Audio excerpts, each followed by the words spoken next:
Саламатсыздар оқушылар, Қазақстан тарихынан сабағымызды бастаймыз. Ең бірінші сабағымыз бастамас бұрын бірінші психологиялық ахуалдан бастайық, иә? Ең бірінші. Мен сіздерге қазір тапсырма беремін, сұрақ қоямын. Сіз мен айтқан нәрсені сіздер қимылмен көрсетесіз, жақсы ма? Жақсы, бастаймыз. Егер сіз бүгінгі мектепке көңіл күймен келсеңіз, оң қолыңызды көтеріңіз. Тап келсең. Оң қолыңыз. Жақсы, көңіл күймен келсеңдер. Жақсы, сол қолды ұстап тұрамыз. Егер екінші сіз өз біліміңізге сенсеңіз, бүгінгі Қазақстан тарих сабағы, мен жақсы оқып келдім, жақсы баға аламын, мен дайынмын деп келсеңіз, сол қолды көтеріңіз. Сол қолды көтеріңіз. Бірге ұстап тұрамыз. Келесі. Егер сіздерге осы тарих пәні ұнаса, шапалақтаймыз. Келесі. Енді сендер осы Қазақстанның болашағы, осы біздің мемлекет, сендердің, яғни біздің болашағымыз осы мемлекет сендердің қолдарында деп ойласаңдар, деп есептесеңдер, осылай қасымыздағы біріміздің қолымызда ұстаймыз осылай. Осылай біріміз қолымызда ұстаймыз. Алихан, Мадинаның қолынан ұстаймыз. Енді қараңдар, осылай ұстап тұрамыз. Енді ішімізден бір болып шығамыз. Көрініп тұр ғой. Мектеп кеме білім тені жасасам біздің мектебіміз. Осыны хормен 1, 2, 3 дегенде бәріміз бірге хормен айтамыз. Көрініп тұр ғой бәріне, иә? Жақсы. 1, 2, 3. Мектеп кеме білім тені жасасам біздің мектебіміз. Жақсы, рахмет, жарайсыздар. Отырыңыздар. Айналдырған кезде сіздердің есімдеріңіз шығар. Сол есімдерге мен сұрақ қоямын. Яшықтан сұрақ қандай. Түсінікті ма? Өткен тақырып бойынша, өткен бөлім бойынша. Бүгін бізде жаңа бөлім. Жақсы, бастаймыз. Бізде айтады Надира. Надира, саған яшық. Бізде екінші, бесінші яшық. Бірінші яшық. Бекустың жазбасында не айтылады? Бекустың жазбасында, яғни Дарья туралы айтылады, ол өзі сақтарды алдадым деп өтірік жазады оның. Мен оларды барлық бөлігін қырдым, жойдым деп бір бөлігін өтірік айтады. Ол Бекустың жазбасында өзінің, яғни не істеген туралы, кімді жойған туралы, өмір баян туралы жазады. Жақсы, жарайсыз. Қосатын бар ма тағы? Ол 50 метрлік жазба. Жақсы, Саида. Бекустың жазбасы ол деген үлкен тас. Ояқта бірінші Дарьяның ерлігі, оның жаулап алған мемлекеттері жазылған. Шырақтың қандай ерлігін білесіздер? Ерлігі туралы ол өз елі сақтар елінен шыққан. Ол бірінші Дарья сақтарды жойғысы келгенін біліп, ол өз жерін сақтап қалу үшін Дарьяны алдады. Шу далаға барып. Жерінде зерттеген қандай қорғандар білесіз? Ағайын, добалар, бишатыр, шелекті. Жақсы, қосатын бар ма тағы кім қосады? Азамат? Берел, тасмолат. Берел, тасмолат. Жақсы, жарайсың. Молодец. Бір қарап шықты. Сіздерге жаңа тақырып анықтау тапсырмасын береді. Ең бірінші. Белгілі бір сөз жасырылып отырған осы сөздер, осы әріптер, адасқан әріптердің ішінде сіздер бүгінгі тақырыптағы мемлекетті анықтайсыздар. Кім жауап береді? Таптық па? Үйсін. Жауап бізде қалай болады? Үйсін. Жақсы, жарайсыздар. Бүгінгі күннің жадын жазамыз. Дәптерімізді ашып. Ақпанның 25-і сынып жұмысы. Өз қойыңыз.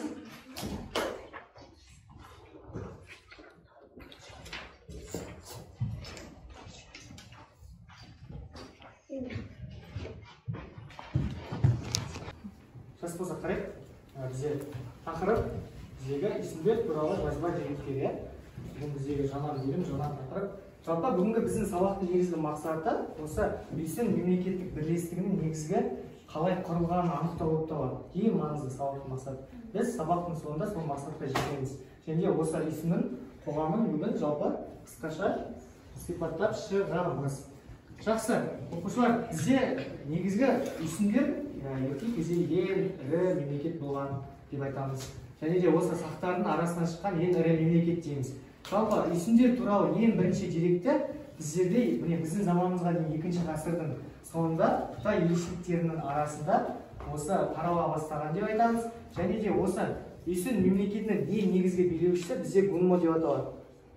қалай аталады? Яғни үйсіннің ең негізгі билеушісі Гунмо дейді.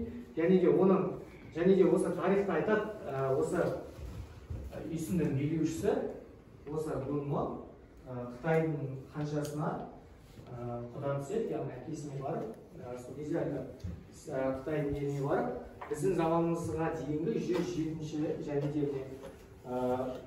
107 жылы билеушіге, Қытайдың билеушісіне 1000 жылқы беріп, яғни өзі осы Қытайдың ханшасын өзінің еліне, үйсін еліне келін қылып, өзіне жар етіп алады. Осы кезде Қытай ханшасы сағынған, яғни өз елін сағынғандықтан Аққу әні деген жыр ойлап табады, яғни жыр жазады. Орап кезбе, жетімдері етхана дейді, ішетіндері сүтхана. Отанымды сағынсам, жүрегім мені шаншиды. Ұшатын егер қаз болсам, еліме қайтып бар әлем деп үлкен сағынышпен өзінің, яғни Қытай мемлекетін сағынады. Енді ең бірінші тарихта бір нәрсені оқып бастағанда біз ең бірінші келетін деректерді анықтаймыз. Ол біздегі ең бірінші үйсіндер туралы ең бірінші табылатын дерек, ол Қытай деректерінен табамыз. Бізде Қытайдың тарихшысы бізде Сыма Цзян, яғни оның еңбегі бар Ши Цзы деген, яғни ол бізде тілге алып мемлекетінің тұрғындары ертеде бізде қазақтар секілді бұрын осындай киіз үйлерде тұрғандығын біз айта аламыз. Және де олардың мал шаруашылығымен, егіншілікпен айналысқандығын да тағы да айта кетеміз. Оның ішінде ет, сүт, қымыз деген сынды, яғни олардың жейтін азық түліктері болған, яғни өздері қолдан жасаған. Келесі бізде осы Чан Цзянь деген Қытай елшісі бар. Оның мағлұматы бойынша 120 мың түтін, яғни үйсін мемлекетінде 120 мың түтін. Енді қараңдар, түтін деген сөз бұл үй деген мағынаны береді. Түсінікті ма? 120 үй, 630 мың адам, 188 мың әскер болған. Яғни бұл үйсін мемлекетінің ең мықты мемлекет болғандығын дейді. Енді біздің заманымызға дейін 73 жылға дерек бойынша осы кезде үйсіндерді 3 қанатқа бөлеміз. Оң қанат, сол қанат және де орталық қанат деп 3 әкімшілік әскери құрылымға бөлеміз. Бізде қараңдар енді үйсіндердің картасы бізде қараған кезде бізде батыс бөлігінде қаңлылар, солтүстік шығысында ғұндар және де оңтүстік шығыс бөлігінде Қытайлармен көршілес болған деп айтамыз. Және де осы үйсіндердің ол кездегі астанасы бізде Қызыл аңғар немесе Чигу деген мәліметтерге келеді. Бектер рубасылары ауқатты адамдар дейді. Яғни бұған осы сарай қызметінде қызмет атқаратын ол әскер басы шонжар сарай маңындағы лауазымды адамдар деп айтамыз. Түсінікті ма? Келесі қарапайым бұқара, бұл біздегі қарапайым халық. Бұл бізде қолөнерші, малшылар, егіншілер, көп ауыр жұмыс жасайтындар осы қарапайым бұқараға кіреді. Енді кішігірім бейнеролик қарап шығыңдар. Үйсіндер Шығыс Түркістан мен Жетісудың ежелгі тұрғындары. Қытай деректерінде үйсіндер У-Сун деп аталады. Үйсін бірлестігі біздің заманымыздан бұрынғы 2-ші ғасырда қалыптасты. Шоқан Уәлиханов өз жазбаларында үйсін бүкіл ұлы жүз тайпаларының төп атасы деген.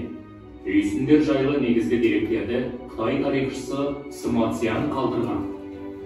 Ал Ичурин үйсіннің үлкен Гуньмосы Чигу қаласында орналасқан. Мемлекет сол қанат, орталық және оң қанат болып үштік жүйеге бөлінген. Ел билеушісін Гуньмо деп атаған. Айта ғой өз ойыңды. Үйсіндер Қазақстан елінде ең мықты тайпасы болған екен. Олардың ең басқарушы ол Гуньмо болған екен. Оны барлығы сыйлаған. Сосын ол Қытай еліне құда болып түскісі келген. Ол оларға 1000 жылқы жіберген. Сіздерге міне тапсырма беремін. Бұл жаңа жеке жұмыс орындары, енді жұрттық жұмыс орындаймыз. Яғни біз әрқайсымызды бірімізде көршілерімізде орындаймыз. Яғни бұл тапсырмадағы дескриптор Сендер оқушылар осы хронологиялық кестені сәйкестендіресіңдер. Яғни біздің мемлекетіне қатысты бір тарихи дерек бар. Сонымен оқиғаны сәйкестендіреміз, бір-бірімізбен ақылдасып жұмыс жасаймыз. Орындау уақыты ойлаңыздар.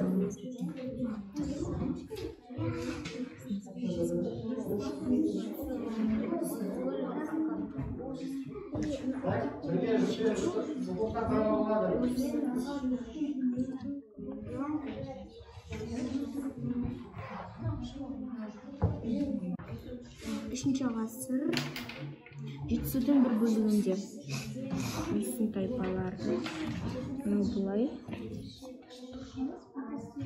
Кім тапсырманы орындап болады? Өз ішінде 10 қанат, сол қанатқа бөлінді деді. Енді ойлан, 10 қанаттың басында бірінші кім тұрып деді? Кім? Яғни Гунмо. Сонда қараңыздар, оқуым енді жұмыс жасамды. Так, рахмет болды. Бірінші жылдай, сосын оқиғаны айт, иә? Біздің заманымызда екінші ғасырда Құдаймыз? ислам туралы алғашқы мәліметтер сонда Қытай мешіттері арқылы таралған. Бұл бізде біздің заманымызға дейін екінші ғасыр. Бұл оқушылар сонда қай сурет келіп тұрса айда? Солай. Ең соңғы сурет. Барлықтарыңызда солай ма? Иә. Бірінші жауап. Кімде солай қол көтереміз? Жақсы, молодцы. Бізде жауап дұрыс. Екіні кім оқиды? Екіні Назира. Мына бізде бағалау парағы. Сендер сұраққа дұрыс жауап Ол беріңдер. сосын біздің дәуірімізге дейін 107-ші жылы билеушіге 1000 жылғы беріп Қытай ханшысына үйленеді. Яғни Аққу ән деп аталатын жыр шығарады осы. Так, бізде бұл үшінші. Назираға келсеңіз бе? Тап солай ма? Кімде солай? Екінші, кімде солай? Анау сіздерде солай ма? Жақсы. Бізде жауап дұрыс. Үшіншісін оқи ғой, Аружан. Так, жауаптарыңыз дұрыс. Біздің заманымызға дейін үшінші ғасырда ол Бізде біріншілер сайда солай ма? Жауаптарыңыз солай ма? Қол көтереміз бәріміз. Кімде солай? Қол көтереміз. Жақсы, бізде жауап дұрыс. Жарайсыздар, төртінші бізде. Төртінші кім оқиды? Айша, тоқтай ғой, төртіншісін. Біздің заманымызға дейін 73-ші жыл. 73 жыл бойынша ол өз ішінде ол қанат және әскери аймаққа бөлінді. Жауап? Жауап дұрыс па бәріңізде? Бағалаған болатын. Енді бізде үшінші тапсырмаға көшеміз. Тыңдаймыз, иә? Үшінші тапсырма. Сендер қараңыздар. Сіздер Гунмо боласыздар. Сіздер Гунмо тобысыздар. Барлығы бірінші қатар, иә? Бізде екінші құрылымда тұрған кімдер? Қызметкерлері, иә? Сіздер екінші топ боласыздар. Сіздер қарапайым халық, қарапайым бұқара боласыздар. Түсінікті ма? Енді қараңыздар. Біз мана бөлдік, біздер үш әлеуметтік топқа бөлдік. Сіздер Гунмо, сіздер бектер рубасылар, яғни әскери қызметтер, ауқатты адамдар, иә? Сіздер сол тобысыздар. Үшінші қарапайым бұқара, сіздер. Қарапайым халық, қолөнерші, егінші, иә? Түсінікті? Енді сіздердің міндеттеріңіз осы сіздердің топтарыңыздағы есімдегі қызметтеріңізді анықтайсыздар. Түсінікті ма? Бір-біріңізге ақылдасыңыздар. Яғни біз бәріміз бір мемлекетпіз, есім мемлекетпіз. Гунмо қандай қызмет атқарады, қандай жұмыстар жасайды. Осылай жұмыс жасаймыз. Сіздерде де тап солай. Сіздерде де тап солай. Түсінікті ма? Жақсы. Уақыт кетті.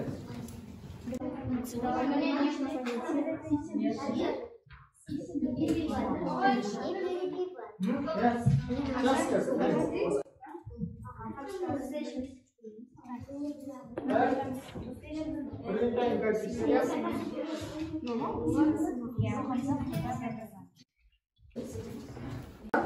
Бір Гунмо, бір бек, бір қарапайым бұқара, яғни қарапайым шаруа адамын шақырамын, иә? Мен қазір сіздерге Гунмо, біз тарихты шамалы қояйық, иә? Есінде бізде сақтардың патшайымы кім болды бізде? Томирис. Біздің есім мемлекетінің Гунмосы болсын, Саида болсын. Кел, Саида. бізде басқа жер бізде гумно бізде қашан ортада тұрады, билеуші. Көріне ма? Жақсы, кет, бізде бек. Бізде бек болады кім? Так, кет, мына жерде. Бізде бек болсын, иә? Тоже, осылай, тыңдай ма? Ал оқыма, осыны істеп ал. Так, келесі бізде кел, азамат. Сен бізде қарапайым кім болады? Қарапайым мұқара боласың. Менің ойымша гумно, яғни мен өз халқымды қорғайтын едім, өз халқымды қорғайтын едім, кеңестер едім өз мемлекетімді, халықтың жағдайын қорғайтын едім, жасайтын едім. Жақсы. Және басқа мемлекеттерді жауап аласыз. Басқа мемлекеттерді жауап аласыз. Жақсы. Кет, екінші бізде бектер, рубасылар, ауқатты адамдар. Олардың қызметі қандай? Олардың қызметі, олардың бір қолбасшысы, олардың тағы жұмыстарын атқару, оның міндеттері туралы. Яғни олардың қызметі қандай сонда? Олардың қызметі әскери жорықтарға шығу. Әскери жорықтарға шығу және де гумноға елдің қорғау. Көмек беру. Жақсы, кетіп. Бізде үшінші қарапайым бұқара, азамат. Қарапайым бұқаралар, олар осы халықтың егіншілері, қолөнерлер. Олар осы өз еңбегін өздерінің үйінде қолданады. Жақсы. Жақсы, рахмет. Қандай баға береміз? Біздің гумно ісінге үш шапалақ. Жақсы, рахмет, отырыңыздар. Қазір осындай стикерлер беремін. Бізде бүгін міне жаңа әдіс, әдіс рефлексия деп аталады. Біздің мектептің инстаграмы, бұл біздің 5 әмір және Қазақстан тарихы инстаграм парақшасы. Енді қараңдар, стикерге бірінші қатар жазады: маған сабақ ұнады, маған сабақ ұнамады. Немесе, сізге сабақ ұнаса, немесе ұнамаса жазасыз. Сосын оның себебін жазасыз. Бірінші қатар жазады, мұнда. Жақсы, екінші қатар бізде жазады: менің сабақта түсінгенім бүгін үйсін мемлекеті туралы, қандай жақсы жаңа ақпараттар біліп алдыңыз. Сонда мұнда жазып, стикерге мұнда жаздырамыз. Үшінші топ бізде сабақ қалай өтті, сіздің көңіліңізден шықты ма, әлі де тағы да не қосуға болады, сондай ақпарат жазамыз, иә? Тез, әркім өз ойымен жазып шығады. Қазір мен сізге таратамын. Бір-бірімізден алыстақ болады, стикерді.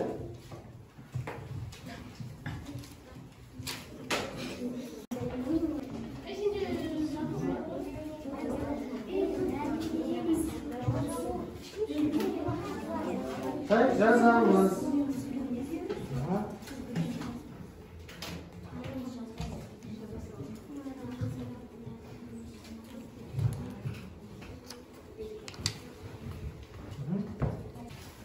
Жазып алыңыз.